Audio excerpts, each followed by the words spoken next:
warahmatullahi wabarakatuh. Alhamdulillahi wahdah, sadaqa wa'dah wa nasara 'abdah, wa a'azza jundahu wa hazamal ahzaba wahdah.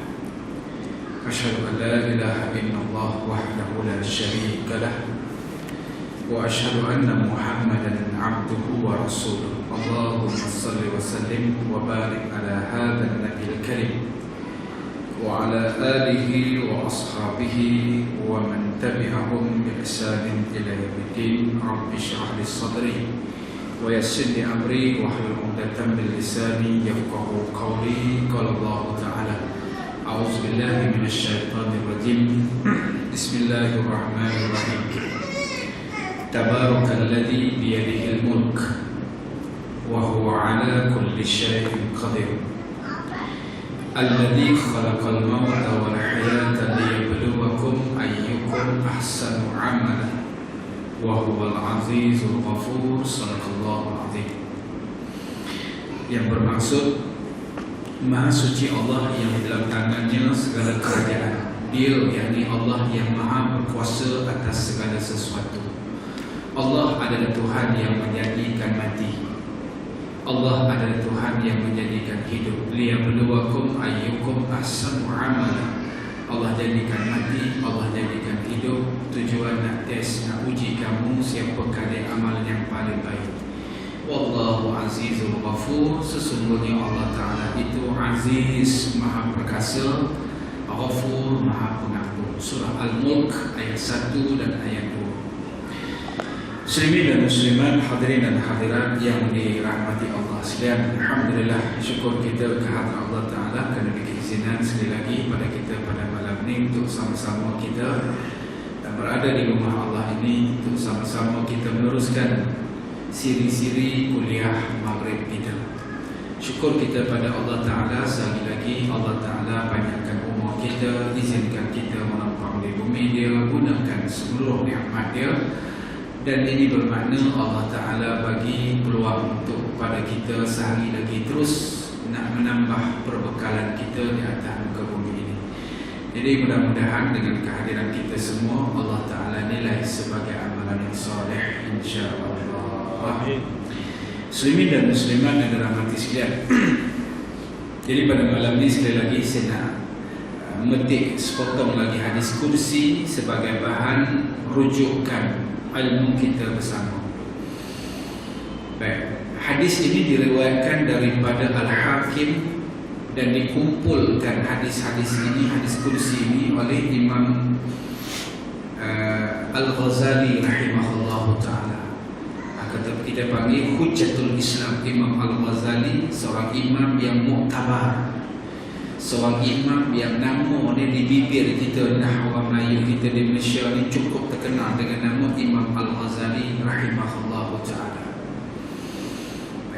Hadis ini Allah Ta'ala berfirman, Yaqulullah Ta'ala, Ya ibna Adam, al-mautu yakshifu asraraka wal qiyamatu tablu akhbaraka wal azabu yantiku astaraka atau kama qala.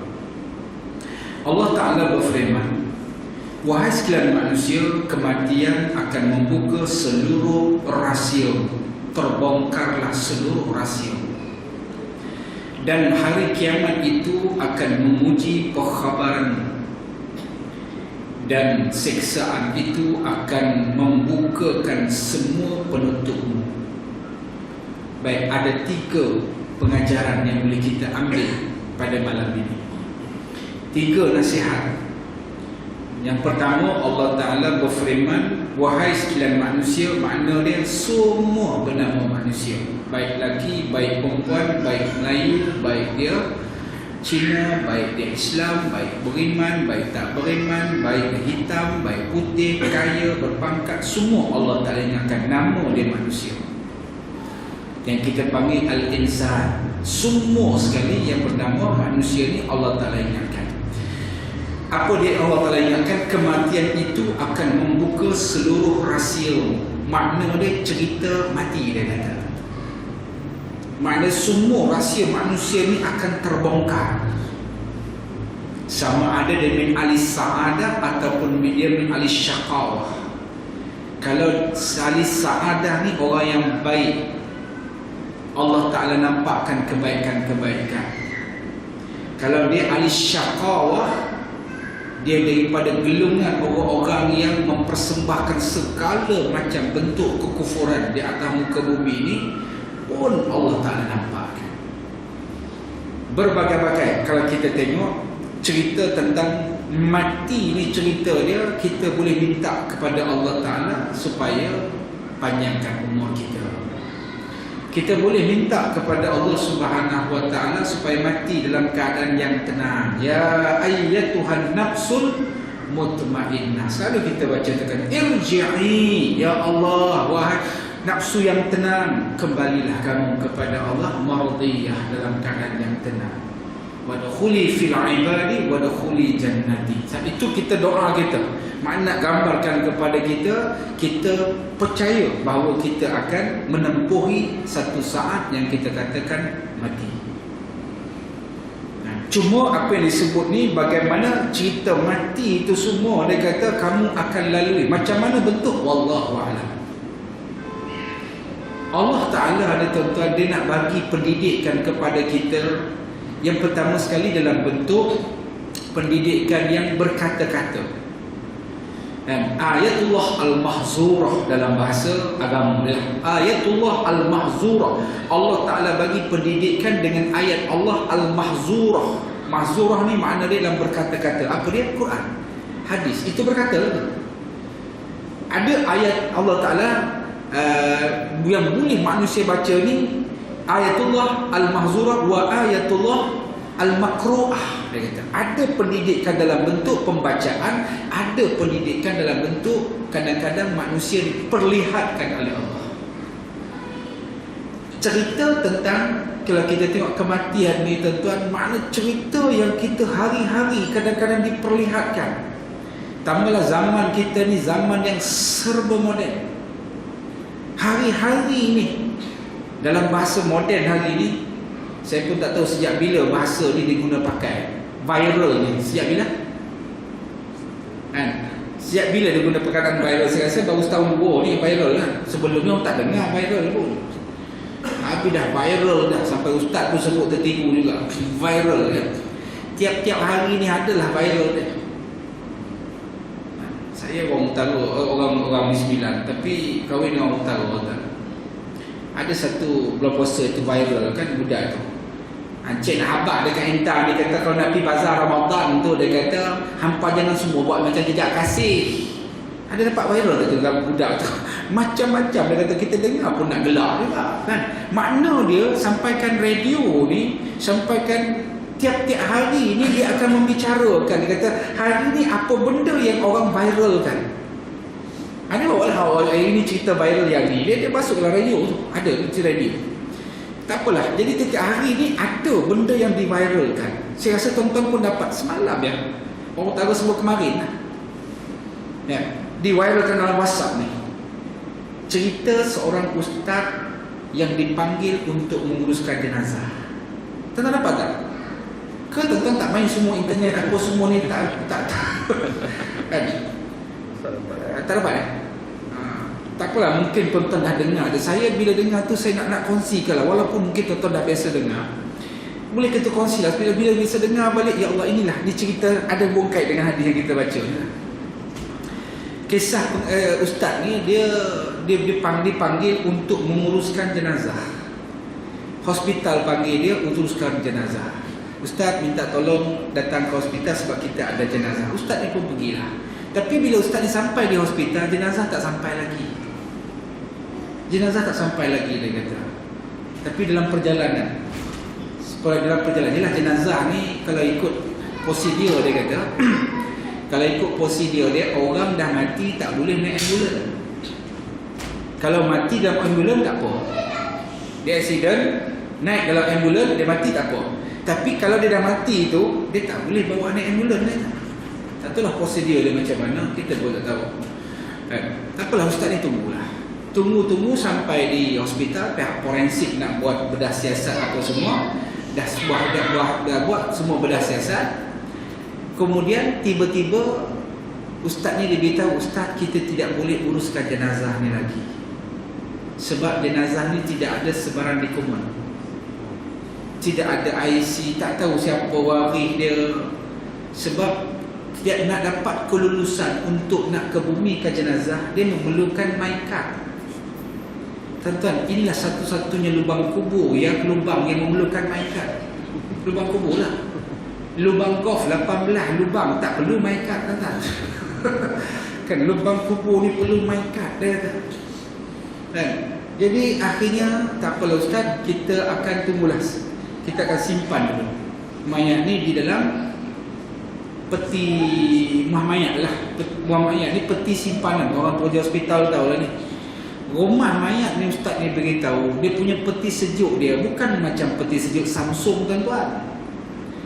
Peti sejuk mayat ni dia kata dia buat khas. Sebab apa, mayat manusia ni bila mati dia kata dia busuk, dia lebih busuk daripada bangkai. Dia dikatakan bagaimana Quran dia ceritakan, aku ciptakan kamu daripada tulang sulbi yang belikat, dia kata daripada benda yang hina ni kan bangkai dia. Jadi sebab itulah dia tak dimasukkan dalam apa? Peti sejuk tu yang khas punya. Dia punya beku tu tak macam beku macam peti sejuk rumah kita kata. Kan? Walaupun peti sejuk yang kita timpan kan frozen tu yang apa, dia tak sama dia kata. Dia punya sejuk dia lain dia kata. Dia tak bagi jadi macam bangkai kata. Ustaz ni tunggu sehari, berlalu 2 hari, berlalu 3 hari, berlalu tak panggil juga pihak ni untuk nak uruskan jenazah. Sampai seminggu pun tak panggil juga, 2 minggu pun tak panggil, last sekali sebulan pun tak panggil, last sekali 2 bulan. Lepas 60 hari baru dia panggil. Ustaz ingat tak ustaz? Dulu ada seorang jenazah yang seorang mana dia ni meninggal dunia. Dia ni siapa dia? Dia ni Tok Imam. Tok Imam meninggal dunia masa solat fardu asar.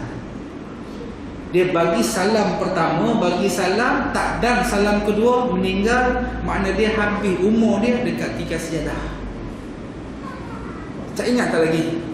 Ingat, dia kata ustaz, okey sekarang ni kita dah dapat siapa dia punya waris, siapa dia punya ahli keluarga dia. Lah ni ustaz, kami nak panggil ustaz nak uruskan jenazah. Itu pun kalau ustaz bersetuju lah. Kalau ustaz tak bersetuju, kita nak cari orang lain.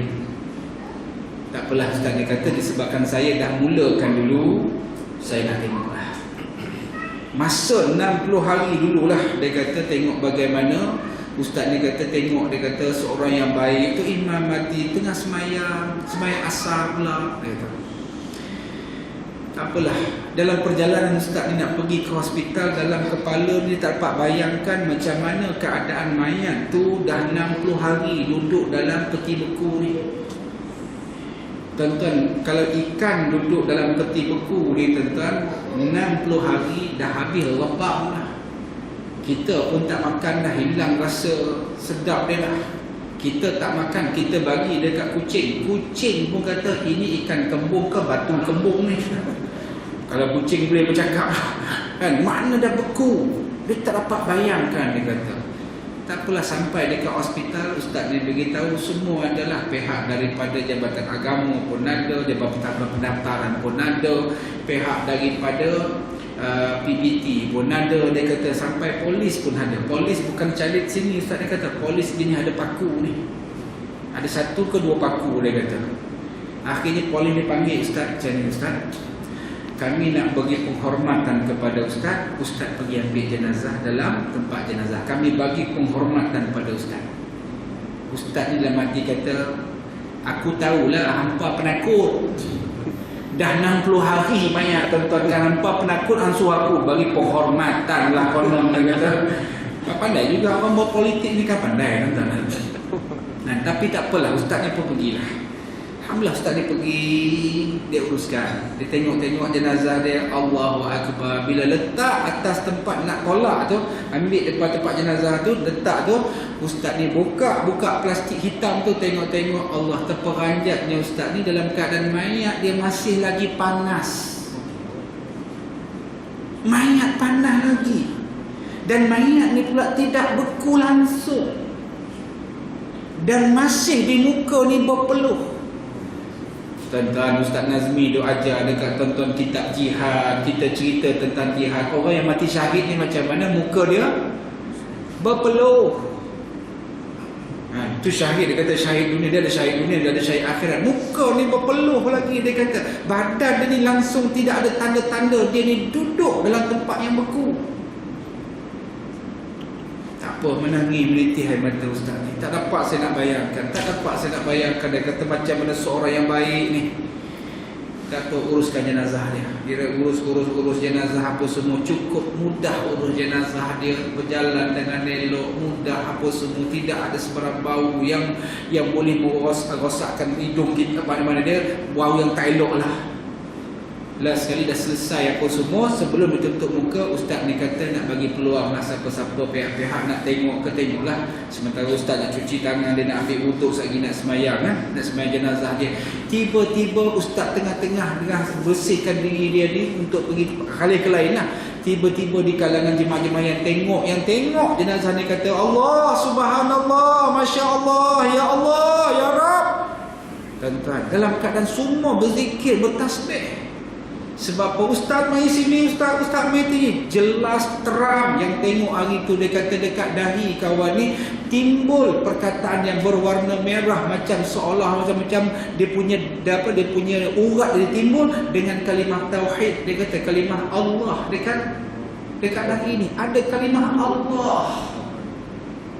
Semua yang tengok hari tu saksikan, saya menangis, dia kata. Tak apalah. Kemudian tanyalah dekat kawan-kawan dia, tanyalah dekat sahabat-sahabat dia ni, siapa dia ni? Cek dia ni bukan warga negara Malaysia, warga negara asing. Wallahu alam, dia kata mungkin Myanmar, mungkin Rohingya, mungkin dia kata India. Tak tahu dia warga negara mana. Sebab apa? Dia kata ada seorang sahabat ni berkawan, dia pun tak tahu dia ni warga negara mana. Dia berkawan, dia tak tahu warga negara mana. Cek, rupa dia ni anak yatim piatu. Tak ada mak pak pun tak ada, mati sebab apa wallahu a'lam. Mungkin Rohingya lah kot dia kata, ataupun Myanmar. Anak yatim piatu, maka satu sekolah mak tahfiz dia buat jadikan anak angkat. Dia duduk sekolah mak tahfiz. Kemudian dalam masa yang sama dia ikutlah jemaah-jemaah yang pergi keluar, macam tabligh lah lebih kurangnya tu, dia pergi keluar. Tiba-tiba dia kata sampai di satu surau tu dia tak mau balik. Dia tak mau balik dekat surau tu sebab apa? Dia nak jadi imam. Sebab dia dah hafal Quran dah. Dia nak jadi imam dekat surau tu. Jadi pihak surau benarkan dia jadi imam. Dia memang itulah cita-cita dia, memang nak jadi imam. Akhir dia kata dia jadi imam. Kawan dia ni cerita dekat ustaz ni, saya dah kenal dengan dia sejak dia daripada umur 11 tahun dia masuk mak tahfiz ni. 11 tahun masuk mak tahfiz. Dia ni memang seorang yang baik. Yalah, umur dia pun dah 40-an lah. 30-an masuk 40-an lah. Dia kata seorang yang baik. Dia kata apa yang saya kenal dia ni, seorang yang tekun dalam keadaan beribadat, seorang yang ibadat dia ni yang saya kenal. Dia kata setiap malam tak pernah tinggal solat sunat tasbih. Dia melazimi diri dia mengekalkan solat sunat tasbih tiap-tiap malam. Kita 10 malam terakhir Ramadan ni kita buat tasbih. Tu pun ku ada lah. Ke ada ke? Ke malam-malam yang ganjil ya mah. Ni kita 10 malam yang terakhir, dia tiap-tiap malam, bukan bulan Ramadan, tiap-tiap malam dia kata dia melazimi sembahyang sunat tasbih. Tu amalan dia. Lepas sunat tasbih, sementara nak tunggu subuh, dia ulang balik Quran yang dia hafal. Allah Ta'ala pilih dia mati dalam keadaan sa'adah, mati dalam keadaan baik. Itu nak cerita tentang Allahu Akbar kan. Jadi ada orang yang boleh buat satu amalan yang berterusan, kesan dia apa? Tentang Allah Ta'ala bagi mati dia dalam keadaan yang begitu sekali, mati dalam keadaan baru lepas habis solat dan masa baru selesai bagi salam kedua pun tak dan lagi. Salam yang pertama ni lah, salam pertama tu wajib sebab dia jadi imam kan? Dia jadi imam kan? Salam kedua tu tak sempat, makna dia kita salam kedua tu sunat saja kan, sunat ayah. Allah hanya nak ceritakan tentang bagaimana itu mati sahabat ni lah macam tu. Kita ni tak tahu macam mana Allah Ta'ala nak tentukan macam mana keadaan kematian kita ni. Wallahualam. Itu kerja Allah Subhanahu Wa Ta'ala. Cuma kita boleh mohon pada Allah, Allahumma khtim lana bi husnil khatimah wa la tahtim alaina ya Allah bisu'il khatimah. Yang tu yang kita minta pada Allah. Sebab kerja mati ni bukan kerja kita, kerja Allah. Melah ulama besar macam mana serban sekalipun, tak ada seorang pun tahu macam mana keadaan kematian kita. Dan kadang-kadang Allah Ta'ala takdirkan mati, tetapi tak mati. Ikut logik akal dia mati dah, tapi tak mati juga. Sebab mati ni bukan kerja manusia. Macam mana katakan logik akal? Saya buat satu kisah. Banyak cerita pula malam ni ya. Bila ada kelepas raya ni banyak cerita ni tentang kan, cerita kita jumpa kawan kita ya. Maklumlah sekarang ni grup WhatsApp pun banyak, apa banyak, balik raya banyak jumpa. Tapi saya banyak jumpa cerita yang boleh kita jadi pengajaran. Di antaranya saya balik kampung mak mentua saya, Tasik Gelugor, Pulau Pinang, jumpa Al-Fadil Ustaz Datuk Samsuri Haji Ahmad. Datuk Samsuri asal Samsuri lah. Memang selalu balik kampung memang tak pernah miss lah, memang selalu jumpa dia lah. Cuma dia kata sebelum minta datang Kuala Lumpur ni, entah dah sudahlah berapa hari main lagi. Dia kata orang nak ustaz ni tak apalah, entah buatlah kata. Dia memang tak mau main Kuala Lumpur nak berceramah lah. Tak apa, jumpa dia kata ada satu kisah. Kebetulan ni kita orang Tasik Gelugor ni 35 tahun ke 30 tahun yang lalu dia kata.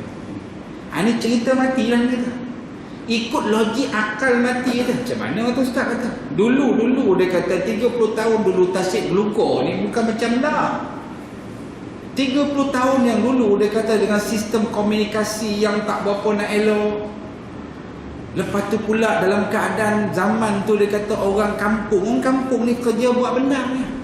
Kelang-kelang tak berapa nak banyak pada ketika itu kata 30 40 tahun yang lalu. Kebanyakan semua ni kerja benar. Jadi ada sahabat-sahabat ni kadang-kadang hak jenis melawak ni melawak yang gila-gila punya ni. Lawak yang bukan-bukan dia kata. Kadang-kadang nak perkenalkan kawan-kawan ni macam-macam cara lah kata. Satu hari dia cerita ada 3 orang sahabat ni. Dia ni sama-sama kerja benar. Tadi Allah Ta'ala sahabat ni, ada seorang sahabat ni dia lambat sikit sampai. Hak dua ni mewai dah kata, sampai awal dah. Kawan yang lewat sampai ni sambil sampai tu kawan ni dah mula dah buat benda pakai tajak tu dia kata. Masa tu tak ada lagi apa kabutar lah apa benda ni kan. Jadi pada ketika itu dia kata kawan ni datang bawa basikal tua ni. Tu basikal dia tak panggil basikal, orang utara panggil geret. Dia punya geret dia kata naik geret ni kata yang ada pelantar besar tu. Tahu pelantar, ada pelantar besar. Jadi dekat belakang pelantar dia tu, tempat duduk belakang lah kita panggil tempat duduk, orang utara panggil pelantar lah kata. Dia senang nak bobor padi, senang nak bobor baju macam-macam kan. Tengok dekat pelantar belakang tu ada sebotoi. Ada sebotoi dia kata racun. Hitam racun tu. Kawan yang pergi duduk benar ni kata, hamil lewat tak apa. Sekejap aku nak perkenal dia. Dia perkenal apa? Dia kata aku nak tak apalah cerita dia. Bila kawan tak nampak, dia pergi dekat belakang basikal tengok racun tu dalam kepala dia. Itu bukan racun, itu kopi O. Kawan yang diorang nak perkenalkan dia ni, dia kata dia ingat kopi O. Pergi dia kata dekat basikal dia tak nampak, dia pederah itu ayak kopi O tu setengah botol. Last sekali pergi dekat kawan ni kata, "Mat, aku minta halal noh. Aku minta halal." "Halal apa kata?" "Aku dah pederah kopi O hang dah." "Hah? Kopi O apa dah tanya kata?" "Ambil mana tu?" "Tu atas pelantak basikal." "Hah? Itu bukan kopi O, itu rat." Ketak dua, tiga kali ketak. Ketak dia kata, orang tahu sebut dia mengeletak. Akhir dia buat macam mana? Dia masukkan, dia tepuk sini biar bagi muntah, dia tarik balik lidah dia macam mana. Muntah dia. Muntah habis, muntah darah keluar balik ni. Bukan muntah darah, muntah racun tu keluar balik. Masa tu sambil-sambil bawa si perempuan ni pergi dekat jalan raya. Jalan raya masa tu tuan-tuan ya Allah, bukannya macam cantik sangat. Jembatan Pulau Pinang masa tu pun tak ada lagi dia kata. Kereta yang paling sedap pun orang bawa masa tu Datsun 120Y ataupun KE20 dia kata, ataupun Morris Minor masa tu ya kereta dia kata. Masa tu nak pergi Penang tu nak kena pakai ferry tu kata. Jenuh dia kata sebab tu masa tu nak hantar hospital, masa tu ada hospital GH Penang kan. Pergi pederah sambil tahan, panggil ke klinik kesihatan tu minta nak buat macam mana kata. Pederah pula masuk dekat ferry pergi dekat Tanjung kata. Sampai dekat hospital dia masukkan air ni semua dia. Alhamdulillah dia boleh bertahan tu. Baru dalam masa tempoh berapa jam tu dia boleh bertahan tu. Masukkan air dia sampai di sana, dia buat macam mana, dia keluarkan balik apa seumpama dia, duduk hospital 3 bulan. 3 bulan masuk hospital. Orang Tasik Geluguk ni, cerita Tasik Geluguk tu tak? Ni bukan cerita Madagaskar ni tak? Kan? Ni cerita Tasik Geluguk ni. Satu Tasik Geluguk kata, habis dah. Arwah dah Husin ni, nama dia Husin. Nah, arwah dah Husin ni dia kata, alah ni memang dia dah arwah dah.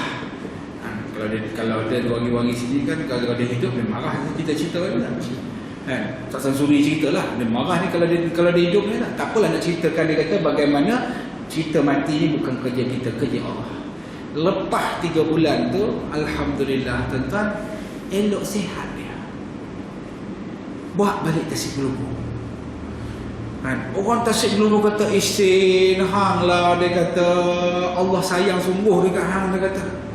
"Hang makan minum racun bukan 1 cup ni dah, setengah botol." Bukan 1 cup. Tuan-tuan, kita tak 1 cup. 1 tutup air mineral tu kalau kena, racun bukan racun biasa, Roundup ke paraquat ke kan, banyak racun ni. Tuan-tuan, ikut logik akal. Sebab tu katakan, sebab apa dia ni minum, dia punya minda, dia kata itu bukannya racun, itu kopi O. Dia tak kata racun, itu kopi O. Kuatnya dalam dia punya keyakinan dia kopi O tu. Allah Ta'ala takdirkan dia dalam keadaan tak mati.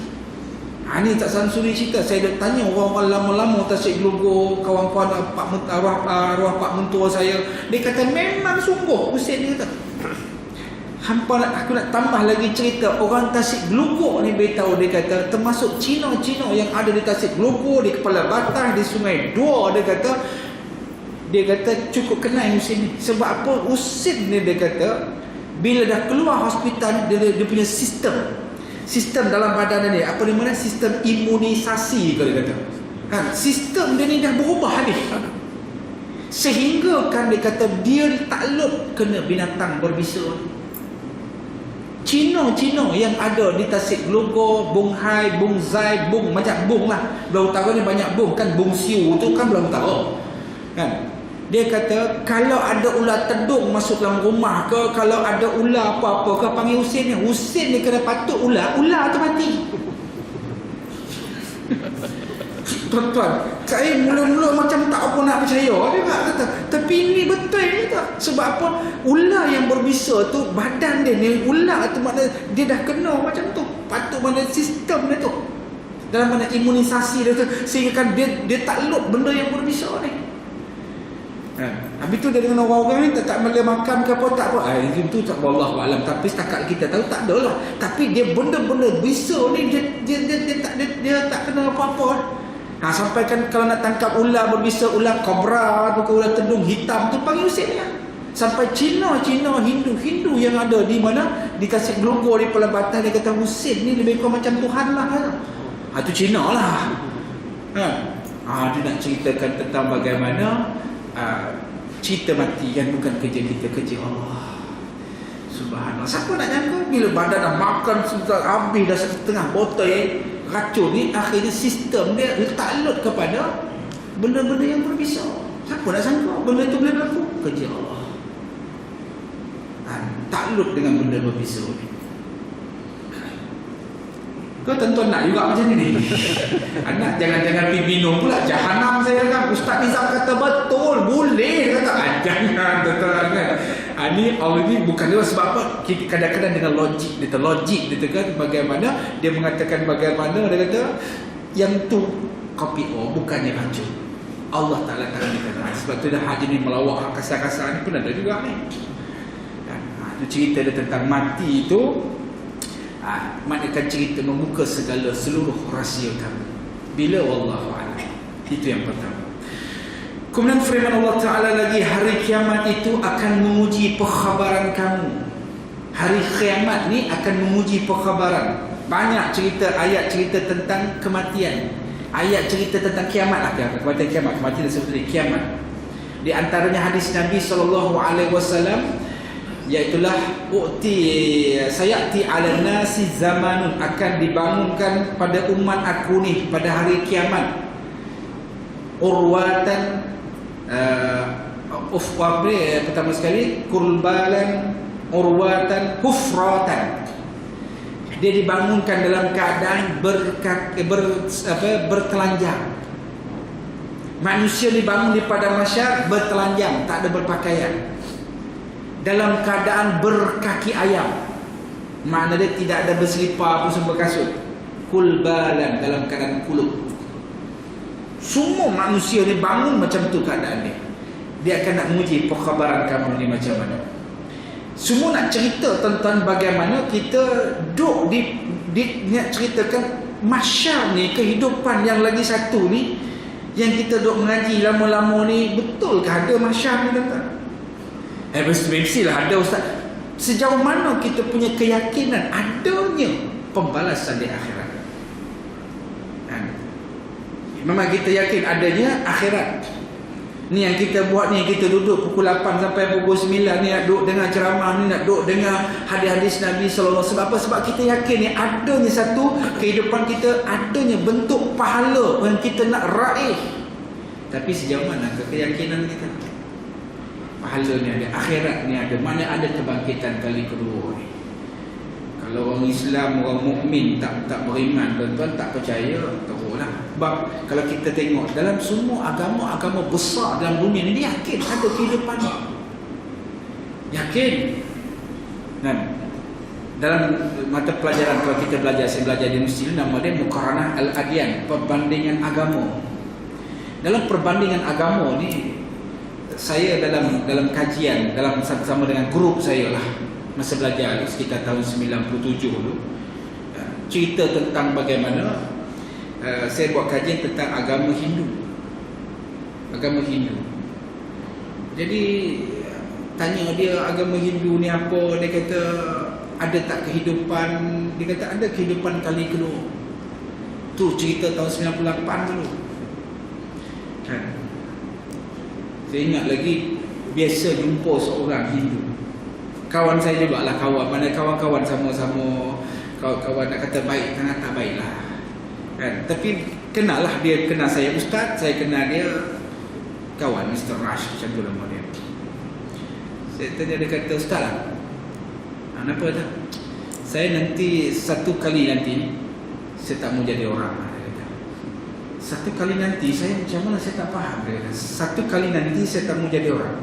Satu kali nanti ke satu kali lagi? Dia kata satu kali lagi saya tak mau jadi orang. Saya kata saya tak faham macam mana satu kali lagi.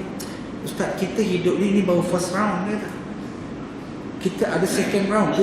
Satu kali lagi. Dia kata satu kali nanti maksud dia dah mati ni ada hidup balik. Itu maksud dia. Oh ya ke? Kata saya pun mula-mula tak apa nak faham. Saya tak mau jadi orang kata. Habis tu kalau tak mau jadi orang, mau jadi apa kata? Sebelum dia tanya dia, you pun percaya juga ada lagi satu kehidupan? Mesti punya dia tak? Itu kita punya, dia pun ada kitab juga. Kita memang Quran confirm lah hadis Nabi. Dia tak tahu kitab Weda ke kitab apa, wallahu alam. Kita akan hidup satu kali lagi kita. Itu jam dia kata. Saya mau minta dekat Tuhan, dia kata tak mau jadi orang. Saya mau slow talk dengan Tuhan. Slow talk dengan Tuhan. Dia boleh slow talk dengan Tuhan. Slow talk dengan Tuhan, tak mau jadi Tuhan. Saya kata tak mau jadi Tuhan, mau jadi apa? Saya mau jadi semut lah Ustaz. Saya mau jadi semut. Kata, dia merepek lah ni kata. Pasal aku mau jadi semut, sikit punya, kecil punya barang. Ini besar punya manusia ni, orang ni banyak punya cerita lah. Rumah mau beli, kereta mau beli, makan mau, wifi mau pakai itu, ini mau macam-macam kita. Kita sakit lagi, tak kira lagi Ustaz. Dia kata ini kepala banyak pusing. Kalau nyamuk sikit kecil punya dia. Tara kisah semua, tag apa semua, income tag, GST semua, teramai antara apa semua. Saya mula-mula nak gelak, kata hang ni mau repek lah, kata mengarut dia cerita kata. Tak apalah. Saya beritahu dia, kalau you jadi nyamuk, you tak boleh kawan sama I lagi. Kalau you jadi nyamuk, you tak boleh kawan sama I. Apa salah kata? Sebab dalam syurga tak ada nyamuk. Dalam syurga pelik-pelik punya binatang ni tak ada. Dalam syurga mana ada binatang-binatang, burung garuda ke, ikan todak, serang Singapura, mana ada lah, tak ada. Itu macam kata, ya kalau you jadi nyamuk, you tak boleh kawan sama I, kata. Tapi Ustaz, kalau saya nyamuk jadi kalu, dia kata, Ustaz punya darah saya tak ada gigitnya. Hai mencarut lah sendiri, kata. Cerita benda lain lah, kata. Makna dia tuan-tuan, makna dia ni agama selain daripada Islam, makna agama Hindu, dia pun percaya adanya satu kebangkitan dan adanya kehidupan kali kedua. Itu agama bukan Islam, tapi dah dalam kitab dia lah. Sahabat dalam kitab dia lah. Mungkin dia tanya tu, cara tanya mungkin ada beriman, atau kita pun bagi tahu dia lah macam tu dalam keadaan yang nak bentuk dakwah pada dia lah. Nah, jadi cuma dia percaya adanya kehidupan. Cuma dia merepek lah, dia nak jadi nyamuk lah, dia tak nak gigit darah kita lah. Kita ni geram juga dengan dia cerita. Sekali kita ambil reset sembuh dia, padan muka nak ceritakan tentang bagaimana adanya hari pembalasan. Kiamat ni cerita dia ada hari pembalasan. Tuan-tuan dah berpengalaman puasa berapa tahun dah.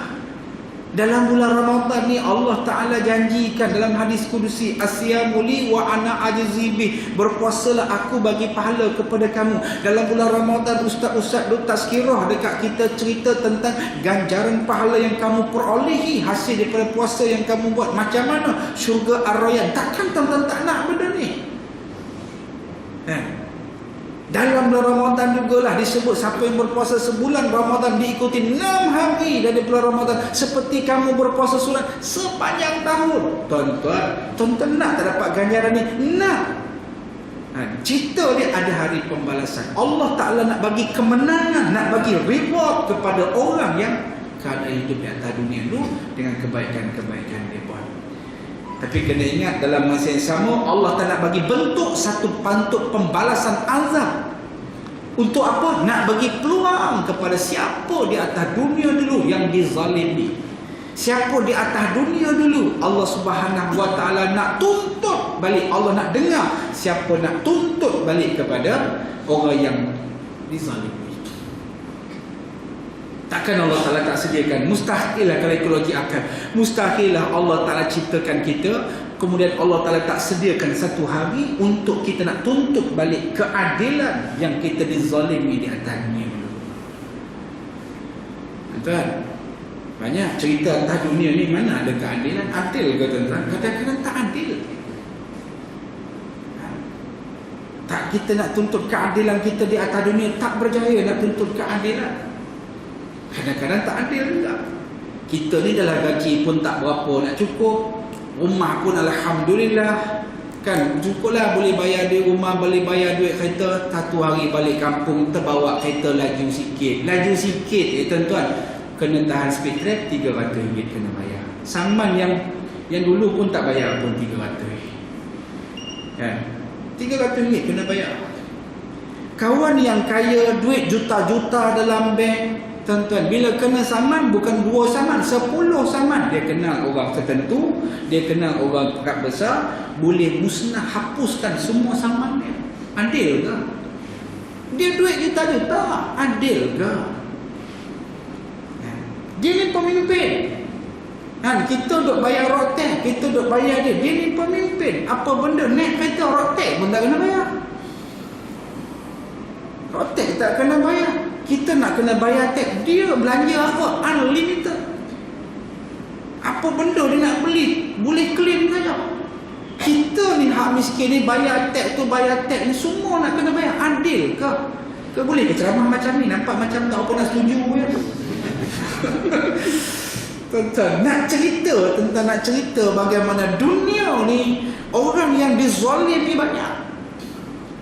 Tu dalam cerita TV kita tu kan duk cerita tentang, yalah, kita cerita Melayu ni, dia kalau tak cerita cinta, hantu lah. Jangan pandang belakang, apa lagi, susu, apa lagi, macam cerita hantu. Saya duk tengok satu cerita hantu, dia fikir je. Cerita seorang perempuan yang segak. Memang dia segak sungguh. Banyak lelaki berkenan dekat dia, tiba-tiba pergi menikah dengan seorang lelaki lain ni tak puas hati, dia buat apa? Dia buat naya cara halus. Akhirnya perempuan yang segak ni mati, baru menikah 2 bulan mati. Dalam filem tu lah, dalam filem tu cerita lah kan. Tak adalah hadis Nabi tidak, dalam filem tu dia cerita. Bila mati ni dalam keadaan dia kacau balik kawan yang bunuh dia ni. Itu yang malam Jumaat dia bangun tu. Sebab apa? Jiwa dia tak tenang. Bukan jiwa, dia punya roh dia tak tentera. Dia nak pergi, kita baca tadi kan, ya ayyuhal mutmainnah kan.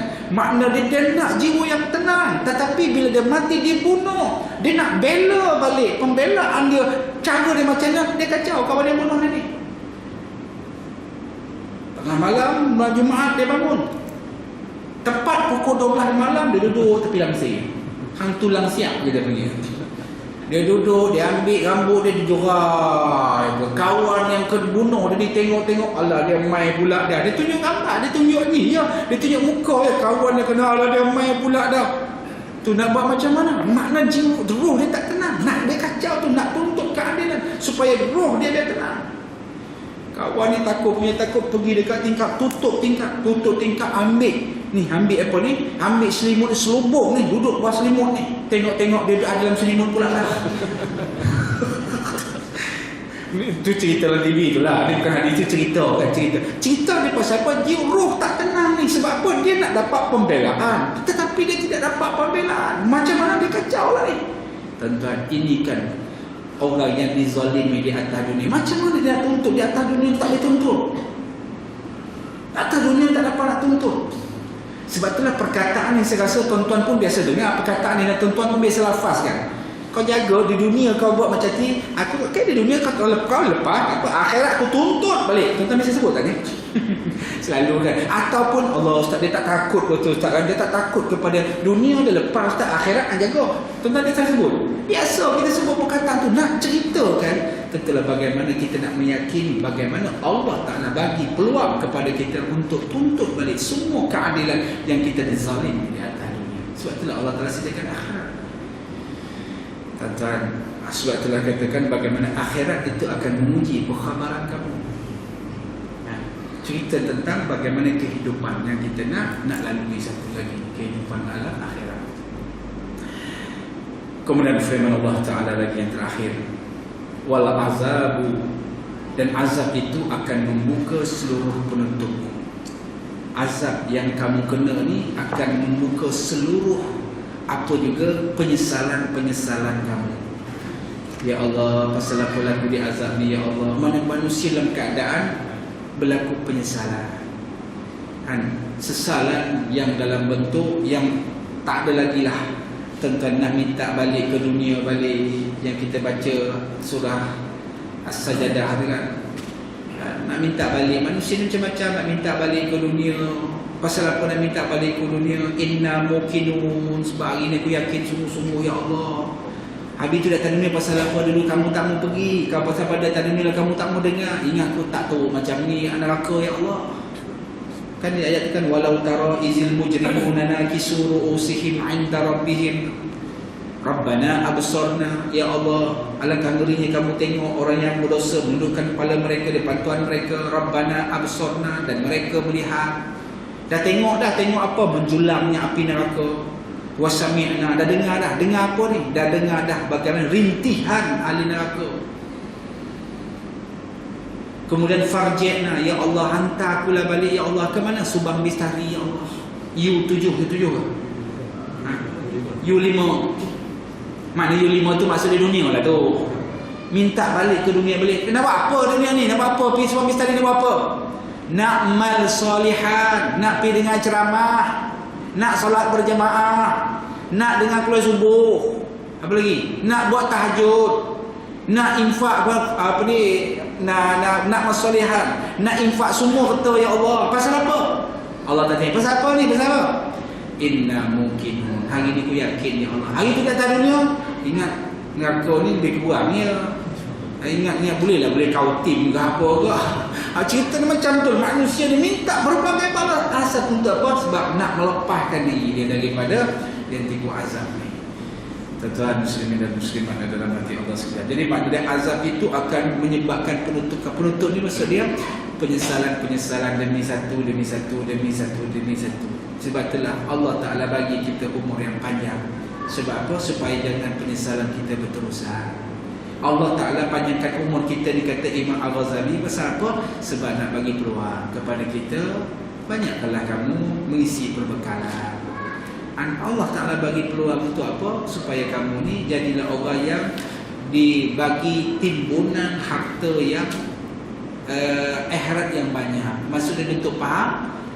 Sebab kita kan kita sebut dulu, umat Nabi Muhammad kan buat amal sedikit, pahala banyak. Cuma umur dia tak panjang. Buat amal sedikit ya tuan-tuan. Macam saya sebut tadi hadis kan. Hadis ni hadis sahih.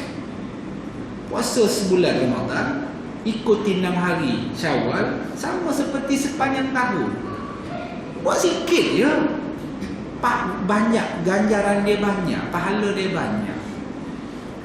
Itu kelebihan kita umat Nabi Muhammad. Umat-umat terdahulu buat amal satu dapat satu, tapi umur panjang. Nabi Saleh kan umur dia sampai 600-700 tahun. Nabi Musa umur sampai 200-300 tahun. Zaman umat dia lah, kaum dia. Bani Israel kan, ataupun kita panggil kaum Nabi Lut alaihi salam kan umur panjang-panjang. Kita umur Nabi kata 60-70 ya. Nabi Musa kaum dia dalam keadaan dia dah umur panjang, Allah Ta'ala bagi kuat pula lagi. Kita tak apa kuat. Umat Muhammad kita tak kuat. Lalu saya buat contoh kan, Nabi Musa kuat. Nak tengok bukti kuat tak kuat umat Nabi Musa, tuan-tuan pergi Mesir tengok piramid. Piramid tu dengan menyusun batu-batu, batu yang paling ringan 2 tan. Ahli kaji sejarah purba daripada Belanda buat kajian. Saya masih lagi saya pegang, saya ingat dan saya baca tu. 2 tan dia kata paling ringan yang atas tu, yang berat bawah kali tu 5 tan. Macam mana dia boleh angkat batu tu, sedangkan zaman tu tak ada lagi kren sakai ke tadano ke katu macam-macam kren kan. Tak ada lagi kren, macam mana dia boleh angkat? Nak cerita umat Nabi Musa alaihi salam ni kuat. Bukan umat Nabi Musa tu, Nabi Musa sendiri pun kuat. Kan kita baca hadis dulu kan, Nabi Musa biasa penampar malaikat maut, tuan-tuan, terkeluar pergi betul ya. Cemeh pergi betul. Kuat tak kuat tu malaikat maut. Nabi Musa biasa penampar bangsa Kipti, apa jadi? Mampu dia boleh. Kan Nabi Musa biasa penampar bangsa Kipti yang berkelahi. Dua bangsanya berkelahi. Bangsa Kipti makna dia daripada Firaun. Nabi Musa Bani Israel. Hari ni satu hari berkelahi. Negeri Mesir lah berkelahi. Nabi Musa cuba jadi orang tengah. Berkelahi lah. Buat apa kita nak berkelahi? Kita dulu sama satu Subang Bistari ya. Berkelahi buat apa? Kita cuma berbeza fikrah. Buat apa nak berkelahi? Engkau hijau, aku orange. Contoh lah kan. Tak ada kena-mengena yang hidup batang. Buat apalah nak berkelahi, dia kata. Kau Musa diam. Nabi Musa penampar sekali. Bila penampar sekali, mati tu boy. Nak cerita kuat tak kuatnya Nabi Musa? Sebab Nabi Musa lah kita ni sepatut. Sekarang ni ceramah kita 5 minit tentang sepatut dia. Sebab apa? Semayang punya. Kan syariat solat asar dia 50 waktu, bukan 50 rakaat. Asal dia solat 50 waktu. Tuan-tuan, kalau 50 waktu, satu waktu tak payah banyak lah. Kita ambil 2 rakaat sudahlah. Bermakna satu hari kita semayang 100 waktu. 100 rakaat. 100 rakaat tuan-tuan, kita satu hari ada 24 jam. Satu hari 24 jam. Sekali semayang kita tak payah jauh lah. Kita ambil sekali semayang ni 5 minit sudahlah. Makna dia kalau 50 rakaat berapa minit? 51 rakaat satu waktu 5 minit. Kalau 50 waktu 250 minit. 250 minit bersamaan dengan berapa jam? 4 jam lebih. Itu kalau 4 minit wirid lagi. Apa lagi kan? Makna dia, jawab dia tak jadi kita bekerja kan? Kerja sekejap semayang, kerja sikit semayang, baru ceramah sikit semayang. Nak cerita asal dia 50 waktu. Sebab Nabi Musa lah, dia kata, Muhammad, apa yang kamu dapat dekat Tuhan kamu? Solat 50 waktu, minta kurang Muhammad. Umat aku pun tak mampu nak semayang 50 waktu. Umat aku yang kuat tak mampu nak solat 50 waktu. Apatah lagi umat kamu yang lemah. Macam mana nak semayang? Minta kurang. Nak cerita kita ni lemah. Lemah tak? Lemah. Kadang-kadang tengok kan, ya Allah lemah kita ni. Ustaz baru ceramah 15 minit. Leno lah. Nak cerita lemah je kita kadang-kadang. Ya Allah, macam-macam lah. Allah, tapi Allah Ta'ala bagi kita ni umur yang panjang. Kemudian dalam keadaan buat umur yang pendek, umur tak berapa panjang, tapi buat amal sedikit, ganjaran pahala lebih banyak. Sebab apa? Ini Allah Ta'ala sediakan supaya bentuk-bentuk azab ni tak kena kepada kita umat Nabi Muhammad SAW.